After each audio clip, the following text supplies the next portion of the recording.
What did you say? Did they say something? You said you must have missed the memo. It made me want to go bust out the cigarettes. I'm not gonna lie. Holy fuck. You get sensitive.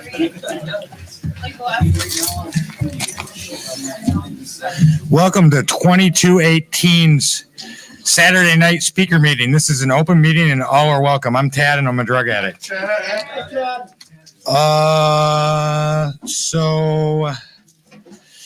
We feature members of recovery to share their experience, strength, and hope. For over 78 years, 2218 has been self-supporting home to recovery. Our main source of income is membership. We encourage you to become a pledging member. Feel free to see me after the meeting to learn more about this opportunity. The second way 2218 is self-supporting is through our own contributions. Amber is going to pass the basket around now. Or walk it around. Donations help keep our lights on, heating, air conditioning, water, and sewer, and maintaining the building, which was originally built in 1887. Let's open with the Serenity Prayer. God, grant me the serenity to accept things I cannot change, the courage to change the things I can, wisdom to peace. Please silent all cell phones and electronics. I have asked Lauren to read how it works. If you want what we have to offer and are willing to make the effort to get it, then we are ready to take certain steps. These are the principles that made our recovery possible.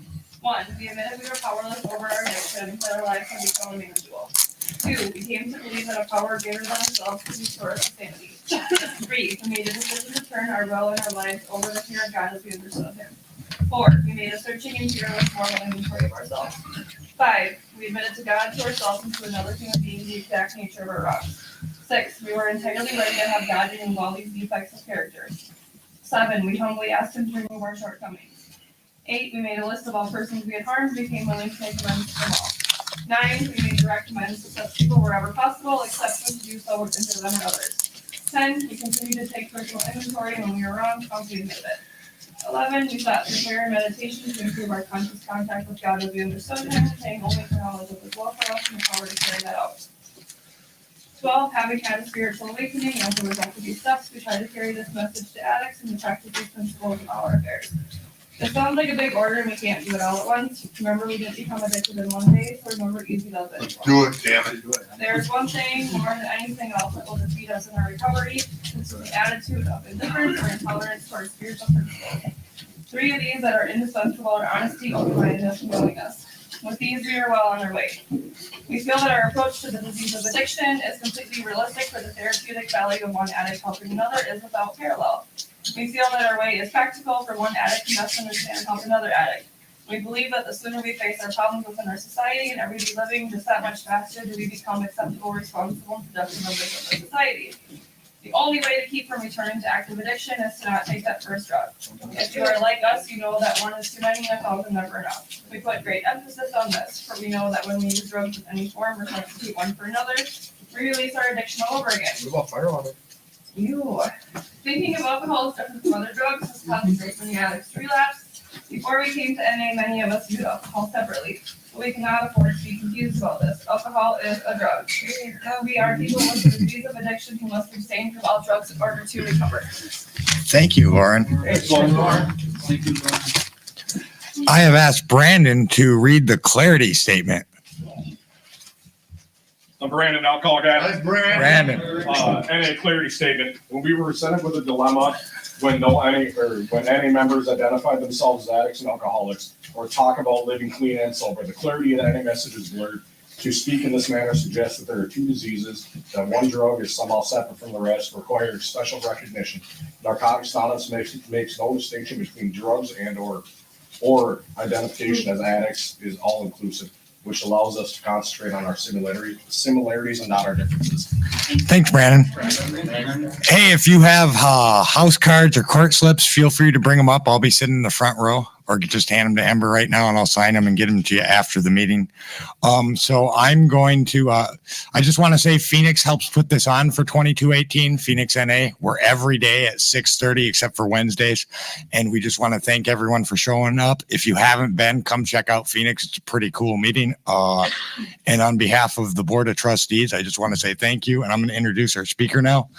This guy's a buddy of mine. His name's John, if you don't know. Hi, John. And John's really big in his recovery. He likes to help a lot of people out, and he's crazy, and he's going to tell you all about it. So welcome John up here. Yeah!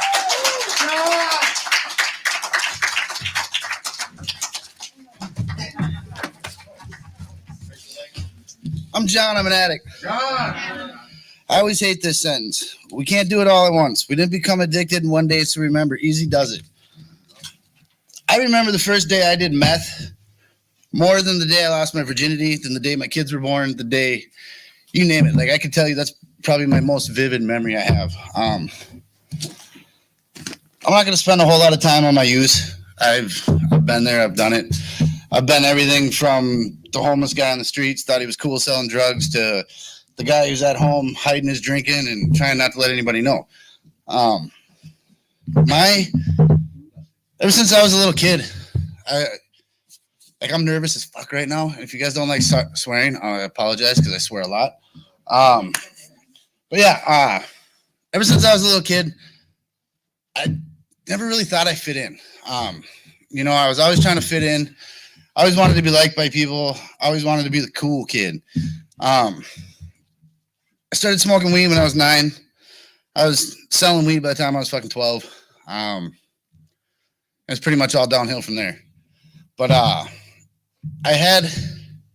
was lucky enough to have a pretty normal upbringing. I didn't have like really traumatic experiences or anything like that. Had I not gotten into drugs, I probably could have been anything I wanted to be because my family was extremely supportive. I grew up with a single mom who pretty much, I won't say she spoiled me, but I never wanted for fucking anything, which was kind of nice, but I took advantage of that. And like I said, I wanted to fit in. I hung out with a lot of the older crowd. Most of the people I hung out with were always older than me. That's, how I got my alcohol, how I got into smoking weed and doing drugs and shit. And it was kind of ridiculous. And that stemmed throughout my life. And I realized that if I sold drugs, if I was the guy with drugs, people are always calling me. People thought I was cool. Regardless of what I did, they were okay with it because I was getting them high. And you could fit in pretty much anywhere with drugs, it seemed like, at least the people that I got along with, it seemed like those were the people I wanted to spend my time with. So we had drugs in common. And for the most part, that's all we had in fucking common.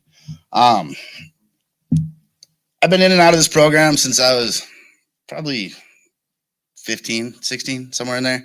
Every time I got in trouble as a kid, I've been to treatment 18 times. Every time I got in trouble as a kid, they sent me to treatment.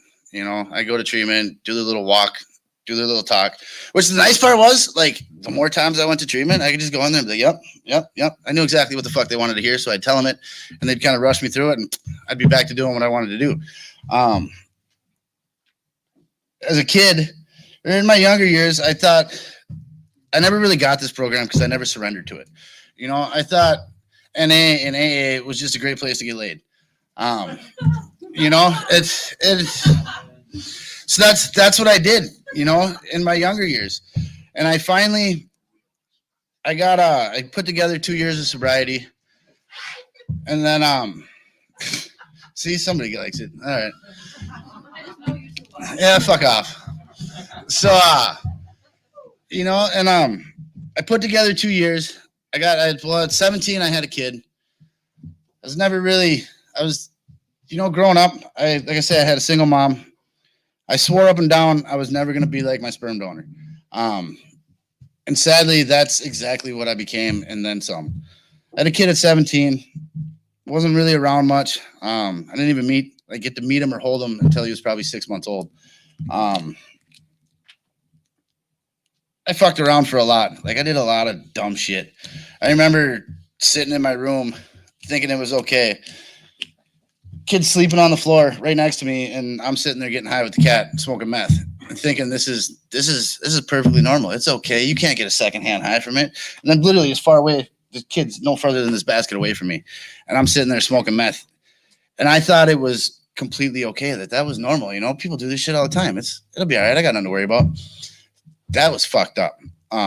That's something that stuck with me for a really long time. He was probably, I don't know, he was probably like 3. But that wasn't enough for me to pull my head out of my ass, you know. And even at the time when I was still getting high, I realized that was fucked up. But I was okay with it. So instead of doing that, I found other places. You know, I felt bad, so I'd go sit in the closet and get high, or I'd go out in the garage and get high. Life went on a little bit, kind of pulled my head out of my ass. I had another kid. I forget how old I was, but he's 15 now, 16, something like that. But so I had him, sobered up shortly after he was born, got married to his mom, made it about 2 years, and we had another kid. And I think I started smoking weed the same day she told me she was pregnant, which had nothing to do with each other. It just so happened that was the day I started smoking weed, and then she told me, which I kind of feel bad about because I fucked her up in the head because she thought I started smoking weed because we were having another kid. But that's not me, so that's really not my problem. But you know, I made my amends for it, and we've got past it. But you know, that's something I got to do in my recovery, is not let other people's problems affect me. You know, I got to learn how to do that. I can't fix everybody. I can't fix fucking nobody. There's no kids in here, right? All right. Recovery. I've always said recovery and God is like a dick. It's okay to have one. It's okay to flash it around, show it off, be proud of it. But as soon as you try to force it on me, we got problems. And that's how it was for me. You know, but people would sit there and tell me, you know, I got a grandpas and uncles and a couple other family members that are in the program, been sober for many years. And they'd all sit there and tell me that, oh, you got to do better with your life. You got to get sober. You got to do this. You got to do that. And all I could think of was shut the fuck up so I can go get high. You know, and then I got the other side of the family that'd be sitting there drinking cocktails constantly from the time they woke up to the time they went to bed, telling me I had a problem. And I can't do this and I can't do that because you got a problem. I'm like, fuck, look who's talking. But you know, time went on, and I forget where I was now. See, I'm kind of scatterbrained. But so yeah, I got sober. I was sober for 2 years. I never really worked a program in that 2 years. I did a lot of meetings, not a whole lot of fellowship, but like volunteering at the church and doing stuff and just trying to get proactive to fill my time with something other than doing drugs. And that worked for a short period. Like I said, it made it for about 2 years. After about 18 months, I got a new job, started working, thought, oh, I can make money. You know, I can get a place to live and blah, blah, blah, which seemed like, you know, all I really needed because I was newly married and I had kids, and I thought that's what I was supposed to do. That was going to take care of me by taking care of everybody else. Stopped going to church, stopped volunteering, stopped going to meetings, stopped doing everything that I was kind of half-assed doing for my recovery, and it quickly went out the window. And yeah, I started smoking weed, and I was like, oh, that's okay. I'm just smoking weed, you know. I can't sleep. I'm gonna smoke some weed to go to sleep. That lasted for about a week, and then I was smoking weed before work. I was doing windows at the time, so I was in a different house every day smoking weed in their fucking bathroom. You know, walking out of the bathroom and the homeowner be right there waiting to come in and be like, I wouldn't go in there, man. Fuck, it stinks. You know, hoping that the aerosol can covered up. And my smoking weed, and it led to my divorce because I started selling it. I started doing it. Weed, and a lot of people say it's just weed, but for me, it's not just weed. It's a drug. It's something that I can't fuck around with, regardless, no matter how much I think it'd be nice to sit on the balcony and smoke a blunt or whatever, you know. But I know what it does to me. It does the same thing to me that meth does. It makes me want to sell it. It makes me want to do that. Long story short, weed became way more important than my kids, my wife, my house, my everything. It all went downhill from there. Me and the ex-wife, we split up. They go to treatment yet? Nope. I came home one day. Well, I got in an argument with the ex-wife. Came home. She was gone. I mean, my everything was gone. And it wasn't like she and the kids just grabbed some clothes and went to their mom's for a while. I came home. There was pictures off the wall, fucking everything that wasn't legitimately mine and only mine was fucking gone. That broke my heart. Like it was fucked up. Like 2 weeks later, the cops came to remove me from the house because she called me 2 weeks after being in I don't know, she was in some shelter or something. But she called me and she's like, well, we want to come home. I'm like, you can't. The kids can come home, but you can't. Next thing I know, the cops are knocking on my door with an order of protection. And that was her way of getting me out of the house because she wanted back in the apartment. And I was like, whatever. But when I went, they told me I had 5 minutes to grab my shit and leave. All I could leave with, I had grabbed a sleeping bag. That's the only thing. I couldn't find a clothes basket or nothing. A sleeping bag, threw some clothes in there, grabbed some dog food, and took the dog, and away I went. That was the first day I drank again. And you know how people say your addiction's out there doing push-ups or whatever? It is. It's a fucking thing. Don't miss a beat. The night before, we had gotten in an argument, and I went out and I bought a bottle, and I was like, no, this isn't a good idea, and I just put it in my fucking truck. Well, which made it convenient as shit when the cops came, because I just had to go out to the truck. Or when I came home to the note, I just had to go out to the truck and start drinking. And I was drunk every day for 10 years after that. I barely saw my kids. They came. I lived in a trailer for like a year, and they came and hung out for a little while, but they'd be off. Other people would be taking care of them more than I would because I was way too drunk to even fucking be coherent. And then I thought it was a bright idea. The guy I was working for, he asked if he'd been trying to get me to travel. So I was like, fuck it, let's do it. So I was on the road at that point, all but 1 week out of the year for like 2 years. I came home for a week for Christmas.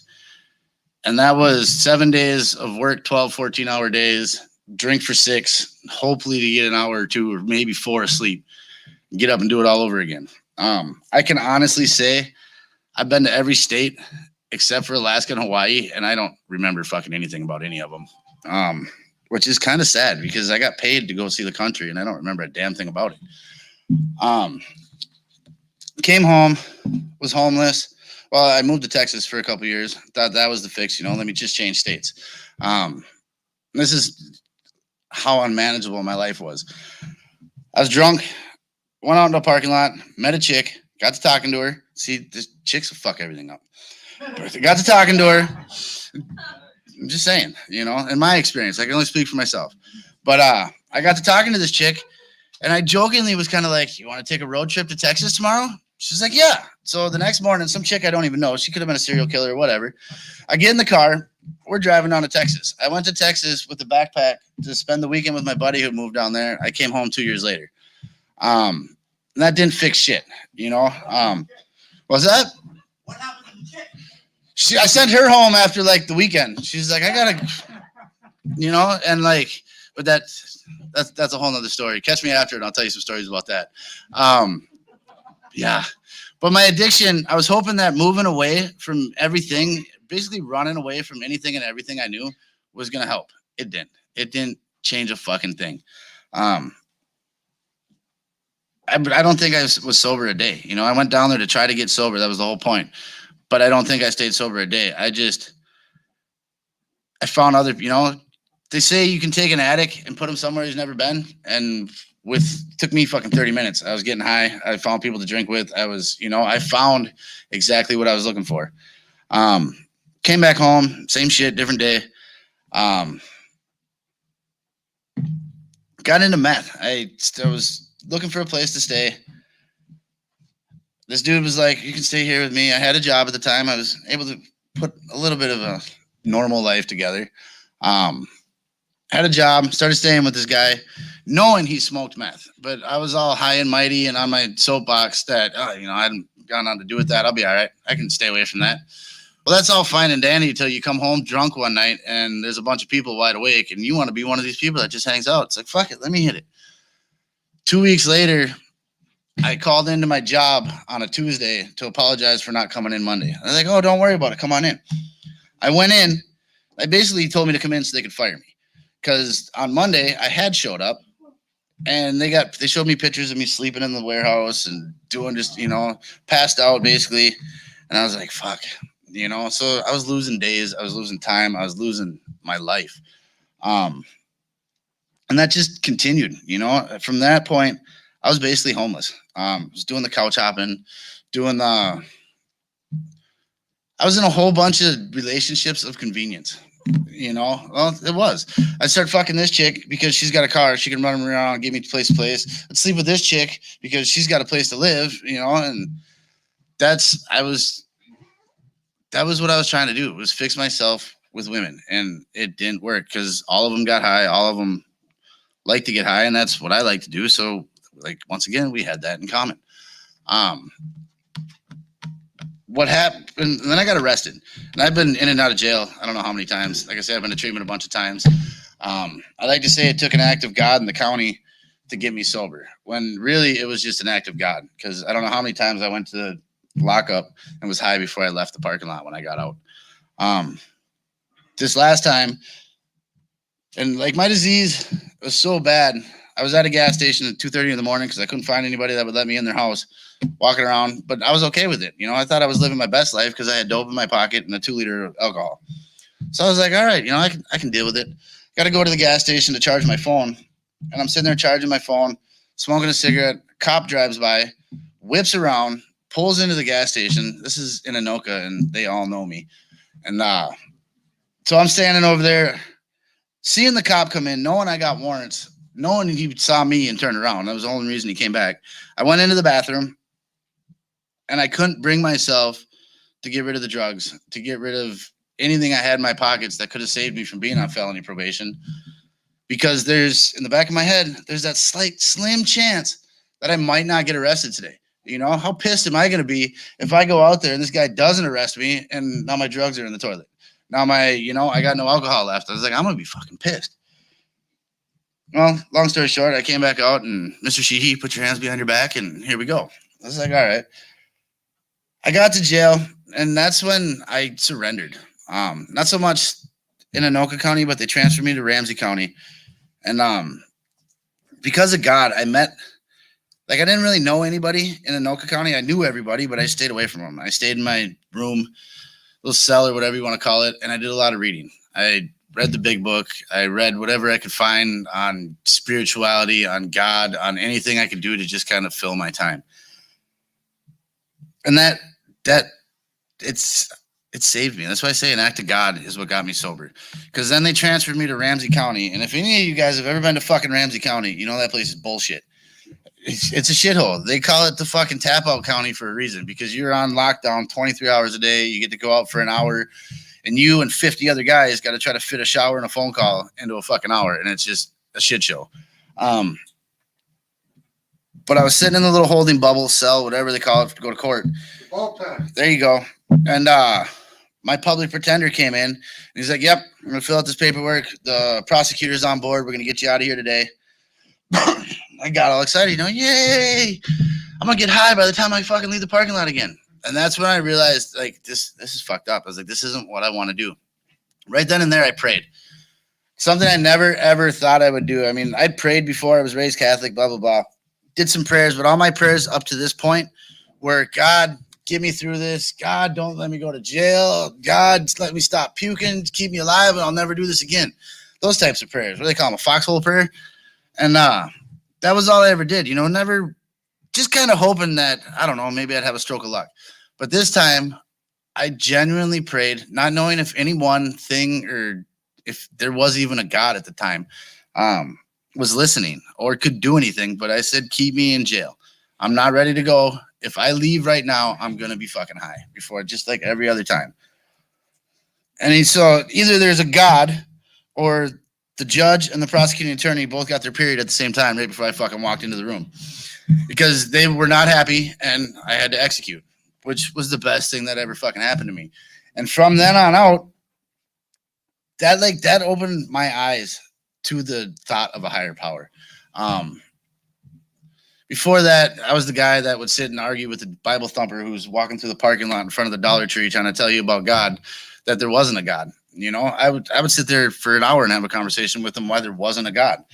And me staying in jail opened my eyes to the fact that there could be a God. And from there, coming to these rooms and talking to people and seeing how God works in all your guys' lives and has been working in my life from that point on, because I actually let them. I surrendered. I got the fuck out of my own way. And amazing things have been happening for me. I'm like an adult now. That doesn't even sounds fucked up to say, but like a little bit, maybe a little bit, just a little bit. I get up, I go to work. Like right now, I get to sit home on fucking unemployment and collect a check for doing nothing because I got the first legal job I've had in 20 years, which is an amazing thing. I can keep a job. I got my kids in my life. I got family that cares about me. I got 2 families. I got my blood family and I got you guys. And I love every single one of you guys because you guys show me what love is. Because of this program and because of you guys, I know what unconditional love is. And I thought I knew what unconditional love was because of my mom. You know, I'm kind of a mama's boy, only child, blah, blah, blah. But she cut me off in a heartbeat when it was best for her. But you people have all showed me unconditional love. The way we take in somebody who relapses, who comes back, and the way we care about each other is amazing. And that showed me that, hey, that gives me hope. And hope is sometimes the only thing we got. But I've been in recovery it'll be 2 years in like a month. And yeah, we can clap for shit like that. And a lot of so much has changed for me. Like I say, I'm kind of and I stress the kind of part, kind of an adult. I got a license for the first time in I don't know how many years. And I get excited now. You guys should see me when I get fucking pulled over. I get super fucking excited. And I'll never forget the first time I got pulled over. I was like, hey, the cop's like, what's wrong with you? I was like, this is like the first time in 10 years I've talked to a cop and I'm not going to jail. And he came back and he's like, well, you're going to be even more excited because I'm just going to give you a warning. And this is how as excited I was. The guy he's kind of looking at me and he's like, there's nothing illegal in the vehicle, is there? I was like, no, you want to come check? I was like, come check. I was like, come check it out, please. And he's like, no, I'll take your word for it. And I was off to my meeting, which was a great feeling. Yeah, it was pretty cool. I get super excited. And it was a great feeling just a feeling of relief that I get to talk to cops now. And they're not bad people who are out to get me. You know, I got to bring my kid, my middle. He's in the Police Explorers program. That was probably one of the highlights of my recovery. I got to go into the Anoka police station where they all fucking knew me and sign my kid up for the Explorer program. And they're all looking at me like, I don't know about this. And it's, it's a good feeling though. And even actually on my 18 month, the cop that arrested me actually ended up coming out to the job site I was on in Anoka. And I got to thank him, and tell him that he pretty much saved my life. Because had I not got arrested that day, I'd probably still be out there doing the same dumb shit, thinking I'm living my best life, thinking that this is okay, I'm all right with this. I'm okay with being a piece of shit, with not being a dad, with ruining people's lives, I can honestly say in my youth, I didn't do one good thing for anybody, including myself. There's people whose kids and whose lives will never be the same because of me. And that's, I did a lot of shit I'm not proud of. But now today, I'm proud to say that I do things to help people. I do things that build people up, that's kind of what I do. That helps keep me sober. That gives me hope to see somebody come in and that light bulb light up, the newcomer, and actually get it and pull them, be like, hey, I want this. That reminds me of how I felt sitting in that jail cell. And that gives me hope. That brings light to my life, which is so much different than feeding somebody drugs as they leave their kids upstairs in a bedroom by themselves. And they're downstairs getting high with me. That used to bring me light in my life. So many different things now that are just so much better. I don't know. Like I said, I don't know. In my recovery, I do a lot of meetings. You hear people talk about 90 meetings in 90 days. I probably went to 365 meetings or 700 meetings in 365 days. That's all I did. I highly recommend getting a sponsor in this program. I made it through just about the first 2 years without a sponsor. I've been working with a sponsor for the last, I don't know, 2 months maybe. Yeah, I know. I waited too long. But it's been one of the best things I've ever done. I got somebody who I have faith in and look up to that I can like bounce ideas off. You know, I can ask questions to like a mentor, I guess, if you want to call it that. And it's just an amazing thing who can kind of guide me to be a better person. And that's also something I struggled with, like, because I had recovery before. I compared my recovery to my last 2 years. When I got sober the first time, I came in, I had a license back. Within a month of getting out of treatment, I had a license, I had a place to live, I had a vehicle, I had, all this stuff just magically poof. That spiritual awakening people talk about, I thought that was it. That wasn't, because this time I came in, I had to work for my license. I had to work for everything. The thing I'm probably the most proud of that I've had to work for, like my oldest kid lives in Missouri. I don't get to see him very much. That's a whole nother story. But my 2 youngest kids, when I first came back out of jail, my youngest jumped on board like, hey, it's daddy's back. I love it, blah, blah, blah. My oldest kid, and my middle kid, had seen me come and go, see me all fucked up. He just kind of just had that look in his eye like, all right, how long is it going to be around this time? How long is it going to be till daddy goes out to smoke a cigarette and doesn't fucking come back? But because of the changes I've made and the things I do in my life now and actually show up to stuff like bringing him to church or telling him I'm going to do something with him and actually showing up to do it, he accepts me back into his life. And I got a really good relationship with at least 2 of my kids. I'm kind of working on the third one, but he's 19 fucking years old. He's an adult. He'll do what he wants. And that's kind of a hard thing to swallow, but it is what it is. And with my faith that I have in a higher power, when it's time and when it's ready, it'll happen. And that's, all I can do is keep doing what I'm doing, put the next foot forward and hope that he sees what the other people in my life have seen, the changes, the progress. And, when he decides to come around, maybe he will. I'm very grateful that he won't. Like I met my dad, sperm donor, whatever you want to call him. I met him when I was 30. He died 2 weeks later, I think. And I'm just very grateful that my kids aren't going to have to experience that. They're not going to have to say, that was my sperm donor or whatever all the random shit I said about my sperm donor. And it's great. I got people in this fellowship that love me, that care about me, and that want to see me succeed. Oh, like I was saying about the competition. This time I came in, see, I'm all over the fucking place. Yeah, whatever. If you guys if you want to know what it's like in my head, picture a Plinko chip that when it gets to the bottom, it just goes back up through fucking everything. That's where I'm at. But I was trying, I'd get down on myself because the things weren't happening as quickly as I had hoped they would, or as they did last time. I'd see other people come in, this guy's got a nice job, a nice car, a nice this, a nice that. And that's when I pray at night, it's like, yeah, I want this, I want things, I want stuff.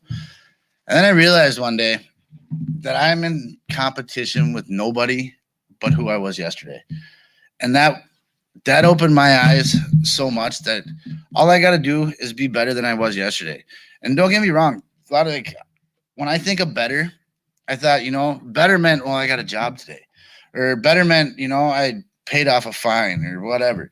Sometimes better just means I don't feel like putting a gun in my fucking head today. I didn't cry as much today. I was actually able to get out of bed. And that's, something that is hard. People don't talk about a lot. The little things, everybody wants to focus on big things that happen in their life. I like to focus on the little things because the little make all these big things worthwhile. Because big things only happen every so often. We got little things that happen every single fucking day. Like today, before I came here, I got to hug my kids and kiss them on the forehead before I came. And sometimes I take that shit for granted because it happens every day now. But I got to stop and remind myself that 2 years ago, that's all I fucking wanted, was to be able to hug my kids and kiss them goodnight and say hi to them, And it's really easy to take that shit for granted. And I tried really hard in my recovery not to take any of that stuff for granted. Because like I say, 2 years ago, that's all I wanted. That's all I could hope for. I'd fucking cry, because I couldn't kiss my kid, or, you know, birthdays, Father's Day, Christmas, shit like that. I wanted to be around my kids and I couldn't. And then I'd get even more fucked up in the head because the only reason I couldn't be around my kids is because I was too ashamed to pull my head out of my ass and go say hi to them, go see them, go do something about it. But no, I'd rather sit and get high or drunk with a bunch of people that don't give two fucks about me in a basement and talk about all the big things we're going to do in life and being a baller and fucking, yeah, you know, and it was just fucking stupid. But now my life has meaning, has worth, you know. I like to say one of the things that this program has given me that I never really expected is that I believe in myself. I believe that I can do stuff, you know. I believe that I'm a decent person. I don't lose sleep at night because I'm worried about who I owe money to or who's looking for me or who I fucked over that day or why I didn't see my kids that day or blah, blah, blah. I get to lose sleep over shit like, do birds have elbows? Do penguins have knees? You know, the important shit. That's the kind of shit that keeps me up at night. And that's an amazing thing, you know? It is, because like I don't stress about all the shit that I used to do. I did for a while in the beginning, and then I realized that if I don't forgive myself for all this shit back here, I still believe I am that person still. That I still believe that I'm still that fucking low-life, homeless piece of shit. And when I finally forgave myself is when I started growing. That's when I started to be able to actually, you know, help people, to be a decent person, because I didn't believe I was that a-hole anymore. Look at that. I caught myself. I'll give myself a pat on the back for that one. Big steps. See, a little bit of an adult. Baby steps. Yeah. And like the shit I stress about now is kind of pointless shit. Like I've been stressing about this for, I don't know, Tad reminded me I was supposed to do this like a couple weeks ago, and I've kind of been stressing about what to say, you know, what I'm going to do. And I've been up here jibber jabbering for half an hour already, and I didn't even realize it was that long. And now it's going to take for fucking ever because I looked at the clock. So, I don't know, like in my recovery at first, like, and I'm not even gonna lie, like I talked about women earlier, like when I sobered up, in my youth, I was a whore. When I sobered up, I was still a whore. I was excited about it. Like I came into these rooms for the wrong fucking reasons. I did. Like I remember getting out of jail and thinking to myself, like, man, I'm gonna get so much pussy and it's gonna be sober. And that was a horrible way to come about it. You know, I wasn't getting what this program has to offer because I wasn't open to it. I wasn't willing to listen to it. But I'm not going to lie, it kind of helped. It wasn't the end of the world, because coming to a meeting and the cute girl hugs you and tells you to keep coming back, you're like, oh, this chick kind of likes me. You know, I'm going to go to that meeting next week. You know, it gave me a reason to keep going. It did. It gave me a reason to go to different meetings until, you know, I realized that I was there for the wrong reasons, you know, and like I say, until I opened up to the fact that this program can actually help me and do things. And it's fucked up as it is, it's the truth, you know, and that's what I'm here to talk about, is the truth. And that's how it was for me. And that's, you know, using behavior. That's something that I got to deal with, that I got to, you know, own up to. And it wasn't, you know, like I said, I came in for the wrong reasons, but by doing that, I found the right reasons. You know, I kept an open mind. I listened at times, you know, I kind of got a attention span thing, but I started to listen at times, and I'll never forget. I was probably, this is maybe 6 months ago, if that, but I was sitting in a meeting, and I was actually like, I don't know if you guys ever listen to these fucking things. There's a lot of good shit in here. Like there is.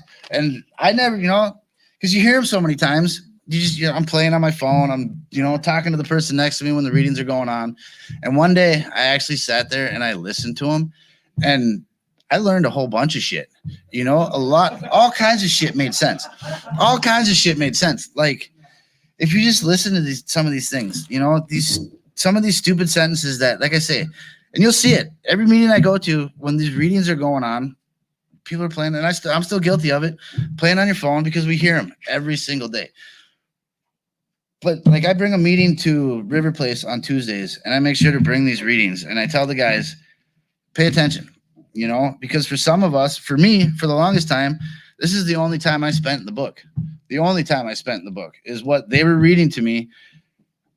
And that was, you know, I wasn't paying any fucking attention to it. Now I can't say I do all the time, but if you pay attention to it, that's a God thing. Because it just so happened that day I needed to hear a bunch of shit and I heard it and it made me feel better. You know, it renewed my faith in this program, my faith in everything, really.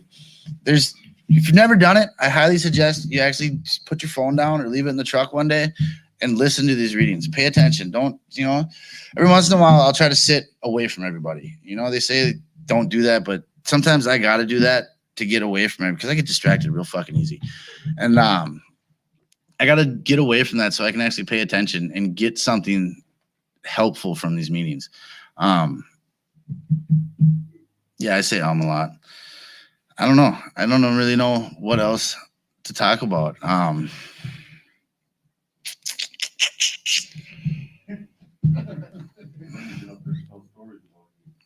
Yeah, well, let's not.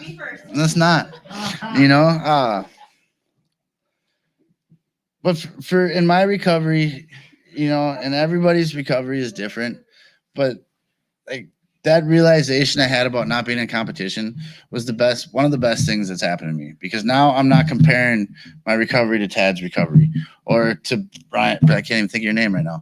Brandon's recovery, you know, because everybody is different. And I got to have faith that my higher power, the same one that saved me and kept me in fucking jail and got me to where I am today, will put the things in my life that I need when I need them and how I need them. A good friend of mine always says that she kind of believes the same thing, but it's kind of a tricky thing because like God will put stuff in your life, but it's on us to fucking grab it, to reach out and take action to actually take that, you know. Otherwise, we just sit back idly and watch good shit passes by, and that's almost like using, you know. I don't know how many times I saw something good or had a chance to do something good and just watched the fucking opportunity go while I was using. So I don't know. I don't really know what to say. I guess I'll end with the best advice I've ever gotten in recovery. I was in a meeting one time and this guy was sharing, and he's, you know, it was a dude, and he's sitting there and he's like, you know, I feel like a fucking pussy even talking about this stuff. And without missing a beat, this guy stands up in the back, he hops up and he's like, don't be afraid to be a pussy. Them things take a beating. And that, it sounds horrible, but that, whatever, Tad, you're the one that wanted me to come up here. Oh yeah, to me, that was some of the best advice I got. Because what that means is don't be afraid to be vulnerable. Don't be afraid to be honest, to be open, to talk about the stuff, like, especially as a guy. We got pride, ego, you know, machoism. We want to be the toughest guy around. You know, I'm not a little bitch. I don't have any fucking weaknesses. That's bullshit. I got a lot of weaknesses. I'm a little bitch. I cry. I was just talking to Tad. I watched Sonic and fucking Detective Pikachu last night. I was crying. I was fucking crying. You know, little tears coming out of my eyes. Like, oh, it's so cute. But that's where I had to be. That's the point I had to get to for this recovery to actually work, to actually let people in and know, because people aren't going to know that you're struggling with something, that there's something wrong, unless you actually let them. Because all of us, I can't even talk about all of us. I can talk about me, and that's it. Through my use, I was very good at masking any problems I had. That was a survival tech for me, is just keep a smile and keep fucking trucking. I had to get vulnerable. I had to open up. I had to let all these people who love me and are willing to help me. And until I did that, I was pretty much just stagnant. You know, I was sober, but just being sober isn't what I want. This is recovery. I want to grow. I want to be better than that asshole I was yesterday. You know, I want to be, you know, when you're like a little kid and you say all these things you want to be and do, that's the stuff I want to actually do, you know, and because of recovery, I get to do stuff like that. I don't know. I hope somebody can relate or got something out of this. other than that, I don't know. At least you guys at least got a giggle out of it, so fuck it. Yeah. You did good. You were going to say all that stuff. Oh yeah. I want to thank everyone for coming. I want to thank our readers, Lauren and Brandon. And I want to give a hand to John once again. Yeah. 2218 and the Board of Trustees, thank you for coming. If you have questions about membership or you need your court card signed, just please see me after the meeting. If we could all help pick up and put the tables back up, that would be excellent. Thank you. Oh, let's close with a gratitude statement. I almost forgot. Right? Whose gratitude? Our gratitude speaks.